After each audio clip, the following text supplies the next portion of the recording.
Morning. Our scripture lesson this morning comes from Exodus chapter 3, verses 1 through 15. Listen for the word of God. Moses was keeping the flock of his father-in-law Jethro, the priest of Midian.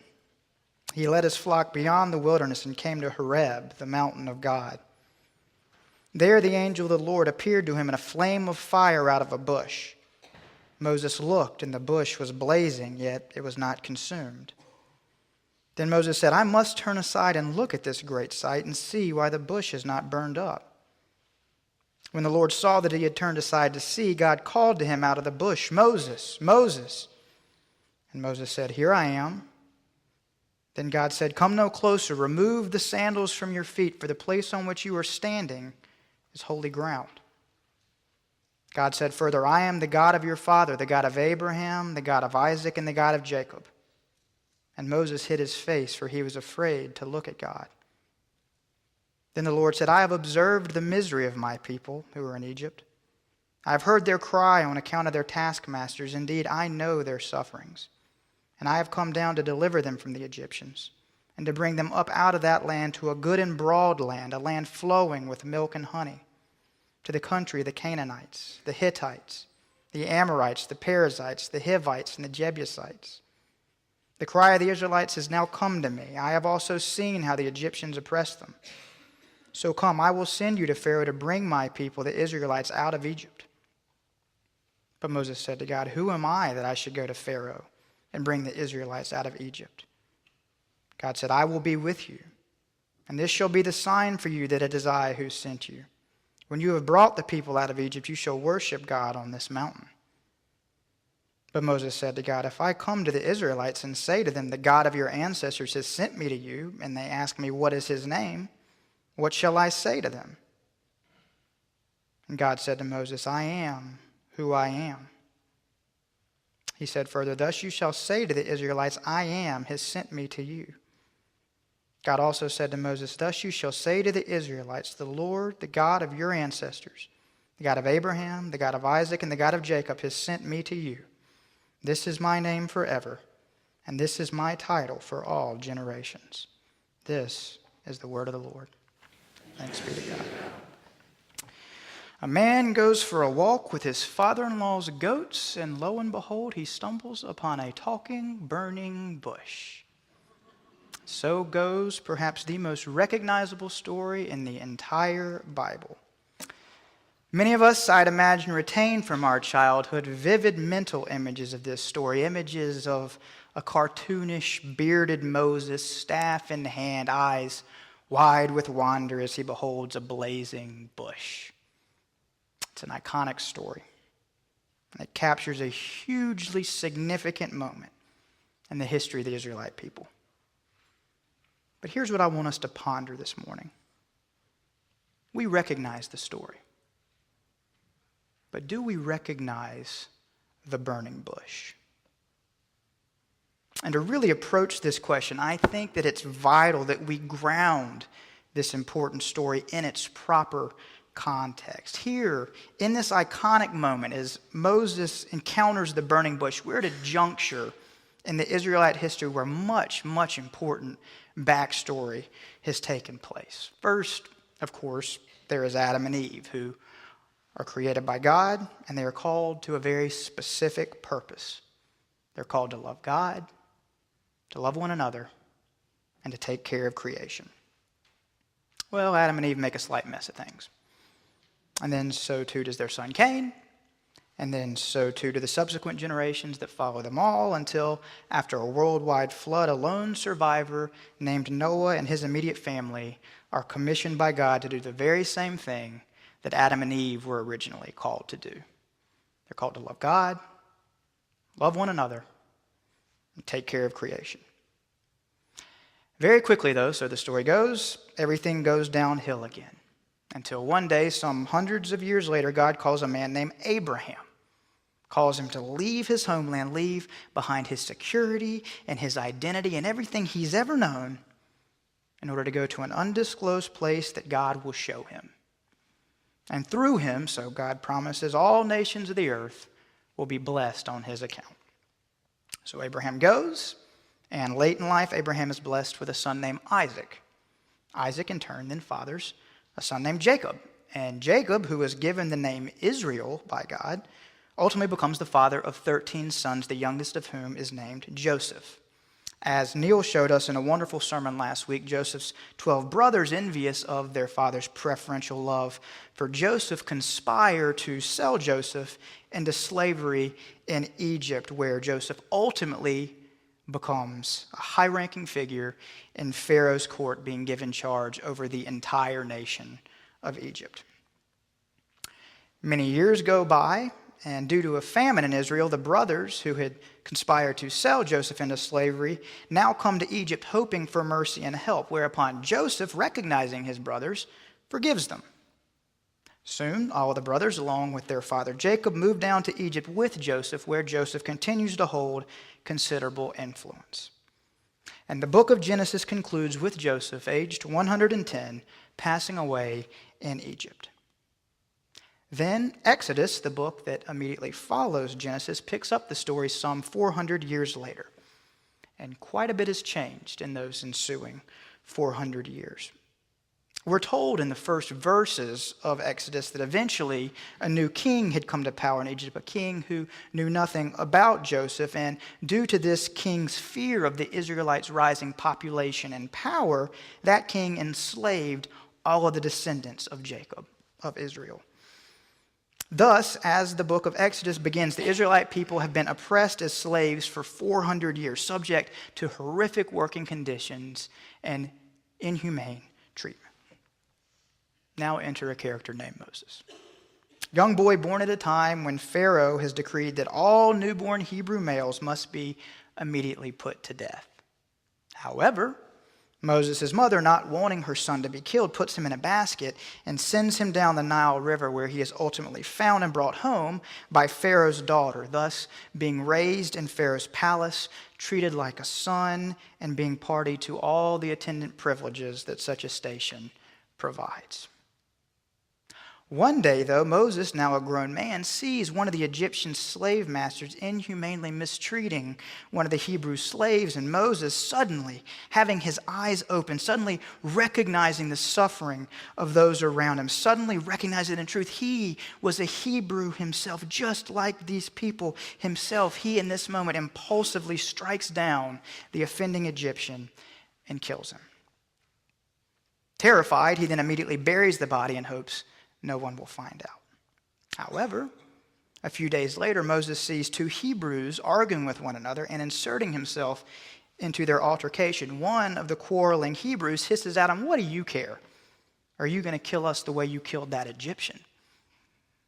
At this moment, Moses decides to flee Egypt, fearful that if the Hebrews know what he's done, then certainly word is going to get back to Pharaoh. Now, wandering alone in the desert outside of Egypt, feeling aimless and directionless and completely unmoored, knowing himself to be without home or security, suddenly having to reconceive his sense of personal identity, here, Moses meets a Midianite woman and marries her. And one day, while he's out tending his new wife's father's flock of goats in the desert, he suddenly sees God in a burning bush, and thus completes perhaps the fastest, most incomplete timeline ever recounted of the Hebrew history. But I take us through all this important backstory and context for a purpose, and it's in order to say this. Moses, though he doesn't realize it yet at this juncture in our story, is part of a call that began on day one with Adam, a call that can be traced through to Noah and to Abraham and to Moses and to the prophets and to Jesus, and right through to us today at First Presbyterian Church, Greensboro. In other words, this is not a call that Moses received. This is the call. As we'll soon see, this is the same call that Adam received and Noah received and Abraham received and Moses received, and it is precisely the same call we, each of us, receive today. But I'm getting way ahead of myself. We say we look closely at this text itself. Here we have Moses out pursuing his day-to-day activity, nothing special happening, not pondering God or deeper things, when all of a sudden he sees a burning bush. Turning aside to observe this spectacle, he suddenly sees God appear in this burning bush and say, I am God, God of your ancestors, of Abraham, of Isaac, and of Jacob. Now Moses, we might infer, is dumbstruck. But the text doesn't tell us this, though. In fact, we aren't given any narration at all regarding Moses' reaction in this moment. Instead, all we see is God continue to speak. And what God says is hugely significant. Listen closely. God says, I have observed the misery of my people who are in Egypt. I've heard their cry on account of their taskmasters. Indeed, I know their sufferings. And I have come down to deliver them from the Egyptians, and to bring them up out of that land to a good and broad land, to a land flowing with milk and honey. So come, I will send you to Pharaoh to bring my people, the Israelites, out of Egypt. Then directly after this, after God tells Moses that Moses will be responsible for leading the Hebrews out of Egypt, out of bondage, Moses asks, who am I that they will listen to me? And then he pauses and then says, and furthermore, by the way, who am I supposed to say you are? They will surely ask me your name. To which God responds, I am who I am. This is my name forever. This is my title for all generations. There's our passage. There's the story of Moses and the burning bush. Colorful story? Certainly. Vital piece in the biblical timeline? Absolutely. But oh, what we'd miss to leave it at this. Because there is so much more going on just below the surface of this highly recognizable story. So much is revealed to us in this story about God's character and God's purposes and God's call to us today. Here we have Moses, having suddenly recognized the suffering of those around him, having then experienced subsequent suffering himself, suddenly then, while minding his own business, experiencing God appear to him in a burning bush. Then, upon recognizing God in the bush, Moses hears God call him to do something very specific. He hears God call him to lead God's people, which are Moses' own people, out of slavery and into freedom. A freedom that is symbolized by land that is said to be flowing with milk and honey.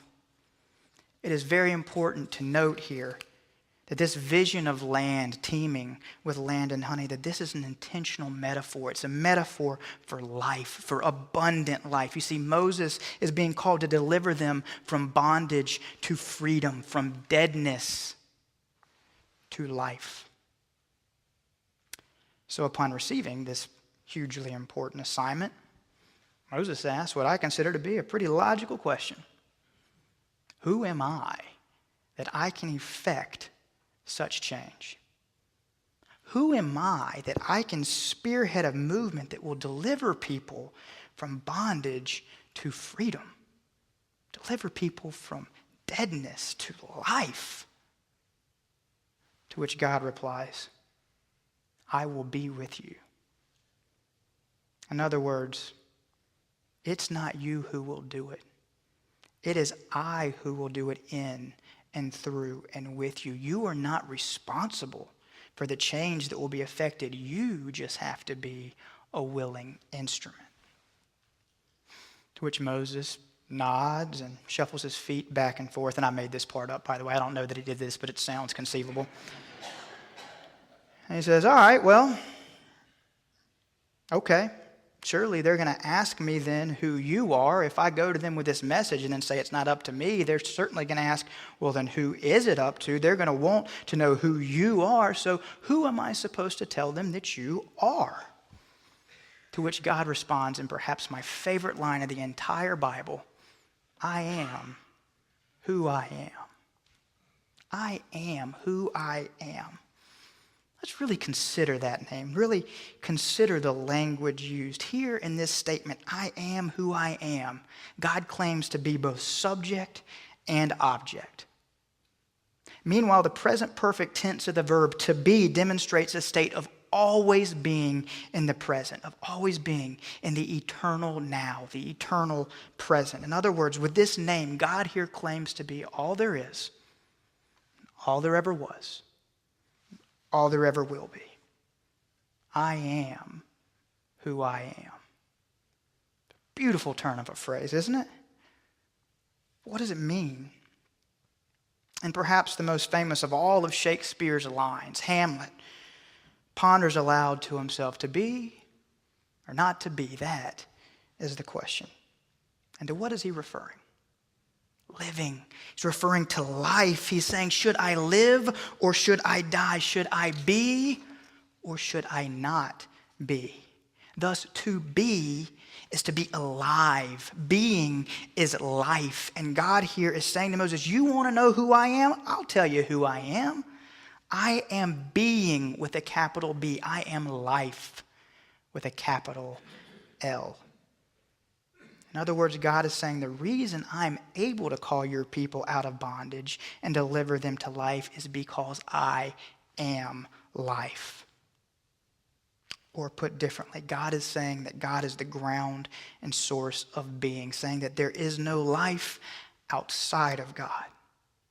Moses, and by extension the Hebrews, and by extension the Egyptians, and by extension we ourselves cannot create nor sustain life. We can receive life, we can end life, we can reject life, and we can communicate life, but we cannot create nor sustain life. So to tie all of this together, this here is Exodus 3 in a nutshell. God appears to Moses amid his everyday experience and calls him to go communicate life to his suffering brothers and sisters, calls him to go set free all those who are in bondage. I set all this up this morning so as to ponder a very specific question. Does God not ask the very same thing of each one of us? Or asked differently, do we not experience our own burning bushes? Sure, I've never been visited by a burning bush. I've never had a single moment where God's audible voice spoke to me, much less spoke to me from inside a flaming plant. It just has not happened to me. But this doesn't mean that I haven't had the exact same experience that Moses had. Experiences like Moses, as experiences where God appears in everyday, ordinary things. This is called hierophany, a big, fancy $2 word that simply means the experience of God in the ordinary. It refers to when we're going about our everyday lives, minding our own business, our minds not set on God, at least not set in any focused, specific way, when bam, something happens to where our minds, for whatever reason, suddenly sense God's presence palpably in that moment. Case in point. About a month ago, I was sitting on the front porch of my house with my 10-month-old daughter, Ada, and I was reading to her from her favorite book, The Very Hungry Caterpillar, a book, by the way, which I can quote to you from memory if you'd like to hear it right now. So I'm reading to Ada from The Very Hungry Caterpillar when all of a sudden Ada, as Ada is prone to do, lost interest in the book and just started looking off across the front yard. So I stopped the story and I held her while she looked around, and I too stared across our yard, and as I did, I noticed a blue jay perched in my neighbor's oak tree across the street. And no sooner had I taken note of that bird when it swooped off its perch, and then after a few quick flaps of its wings, it proceeded to just glide across my own yard, ultimately perching in a tree not 50 feet from where I was sitting. And suddenly I sensed God's palpable presence in the moment. Here's what I mean by that. I was just holding my daughter Ada. I was reading to her from The Very Hungry Caterpillar. I had not been thinking about God at all in the previous moment. Sure, I suppose I'm a pretty spiritual guy, but I assure you that I don't chalk up every beautiful thing I see to God's presence. Instead, there was just something about the effortlessness of that bird's flight, something about the pure grace with which it flew those couple hundred feet that made me feel somewhere deep down that God was present in the moment. Now hear me, I don't doubt for a second that God is always present. My whole approach to life is built on a theological foundation that tells me that God is always present. But I don't always sense it. Better yet, I don't always recognize it. But my point is that it happens. It's not always a burning bush, as I said. For me, it's never been a burning bush. It's never been scales falling off my eyes like Paul on the way to Damascus. But there are most certainly moments in my life, many moments in my life, when something happens, and whereas I wasn't thinking about God the moment before, suddenly, now I am. And this is hierophany. And it's no different than God appearing to Moses inside a burning bush. But here's the greater point. When God appears to us in these hierophanies, when God nudges us and whispers, "This is me. Here I am. I am with you." In these moments, God is calling us to something very specific. Calling us to do the same thing that began with Adam and that was formalized and covenanted with Abraham and that was seen through by Moses and that was perfected by Jesus. God is here calling us to go and communicate hope to those who are suffering, to communicate freedom to those who are in bondage, to communicate life to those who are mired in deadness. See, we never know how our presence, our joy, our love, kindness, our compassion, our shared vulnerability, we never know how these things might be life to those around us. We never know how a kind word, a listening ear, a willingness to sit with someone in their pain, a willingness to not always have to be right, to not always have to have the answer, a willingness to smile and say hi and recognize and validate someone. We never know how that might communicate life to them. And in most cases, we never know the extent to which those around us are in bondage, never know the extent to which those around us are suffering. We never really know how enslaved other people are to insecurity, to fear of failure, fear of rejection, fear of not being in control, of not measuring up, fear of being insignificant.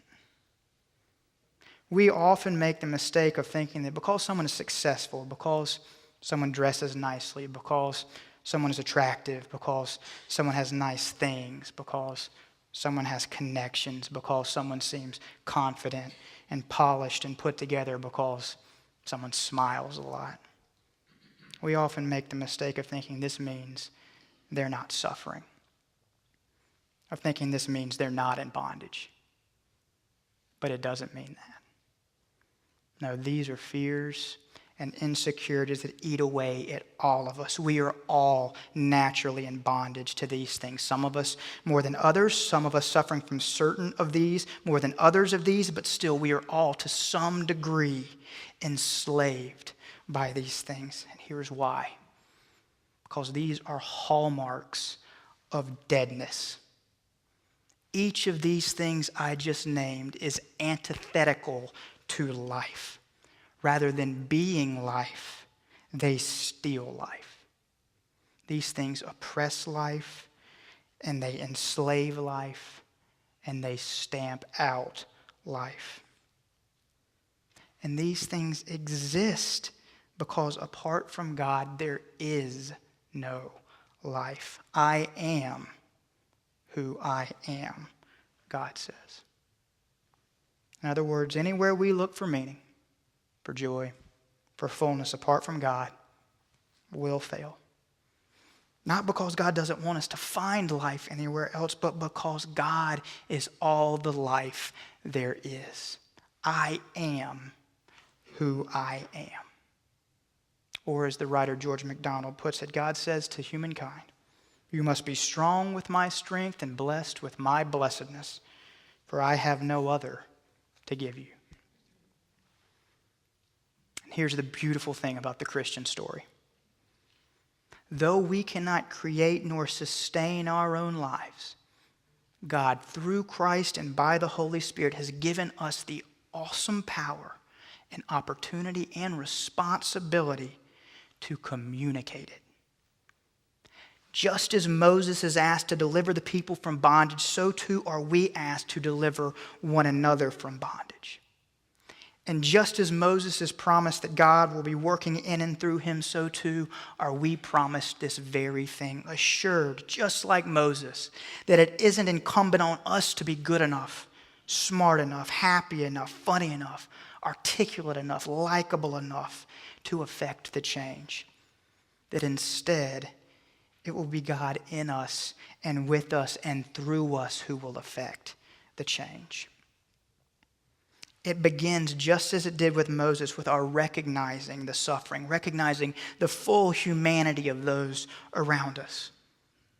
Then, just as it did with Moses, it requires our stepping outside of our own comfort zone, requires our willingness to re-examine our own identity and reconceive who we are and what we may be capable of.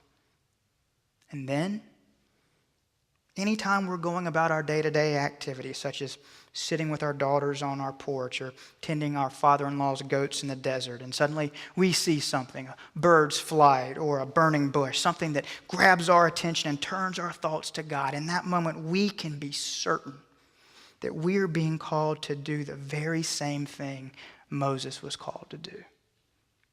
That we are being called to set out being instruments whose joy and peace and happiness and kindness and compassion and hospitality make those around us have days that are just a little bit brighter. That we make their loads just a little easier to bear.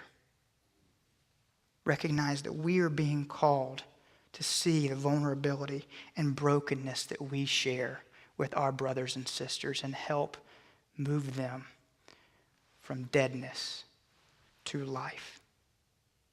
In other words, these seemingly mundane experiences, these are hierophanies. These are burning bushes. These are calls to go and communicate God's love to those around us, calls to communicate life to those who are suffering, calls to set one another free. And these hierophanies are everywhere. All day, every day, bushes are aflame all around us. We recognize the story. Would that we recognize the burning bush. Thanks be to God.